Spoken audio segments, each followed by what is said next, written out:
Mga kababayan sa Pilipinas, wala talagang forever. Lalo na sa pwesto. Imagine this. Ikaw ang pinakamataas na pulis sa bansa. Tapos after only 85 days, tanggal ka na agad. Yes, ganun ang nangyari kay General Nicolas Torre III, ang shortest-serving PNP chief in history. Pero bakit nga ba siya natanggal? Power play ba ito o simpleng pagbabago lang ng direksyon? Tara, himayin natin.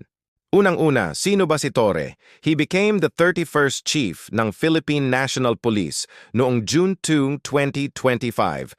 Famous siya dahil sa dalawang malalaking pangyayari. Una, ang pag-aresto kay dating Pangulong Rodrigo Duterte dahil sa ICC warrant. At pangalawa, ang pagdakip kay Pastor Apollo Quiboloy. Kumbaga, hindi boring ang kanyang maikling termino. Bukod diyan, may policy pa siya na tinawag na 5-minute police response rule para daw siguradong mabilis ang action. Medyo action star vibes, di ba? Tapos boom, August 26, 2025, tanggal agad si Torre. Ang tanong, bakit? Well, officially, sabi ng Malacanang, change in direction. Ang linya ni Executive Secretary Lucas Bersamin, kailangan daw ng bagong timon sa pamumuno ng PNP. Pero teka, may chismis. Ang sabi ng iba, nagkaroon daw ng gulo nang i-reassign ni Torre ang mahigit 12 ng police officers. Kasama na ang papalit sa kanya. Syempre, pinakialaman ng Napolcom at ni-reinstate yung iba. Parang office politics lang, pero police edition. At paano naman si Torre? Aba, cool lang. Sabi niya, I'm a good soldier, I respect the decision. Walang drama, walang hugot. Professional exit, kumbaga. Pero syempre, hindi maiiwasan ang hirit ng publiko. Teka, baka naman kaya natanggal kasi masyado siyang acting president vibes.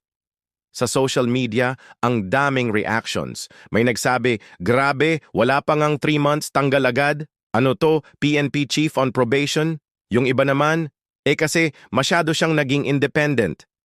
Baka di bet ng Malacanang. Kung baga, naging instant chismis topic si Torre. At sino ba naman kasi ang hindi mapapaisip kung biglang tatanggalin ang pinuno ng isang institusyon na may 229,000 na pulis? So what does this mean? Ngayon si General Jose Melencio Nartates Jr. muna ang officer in charge.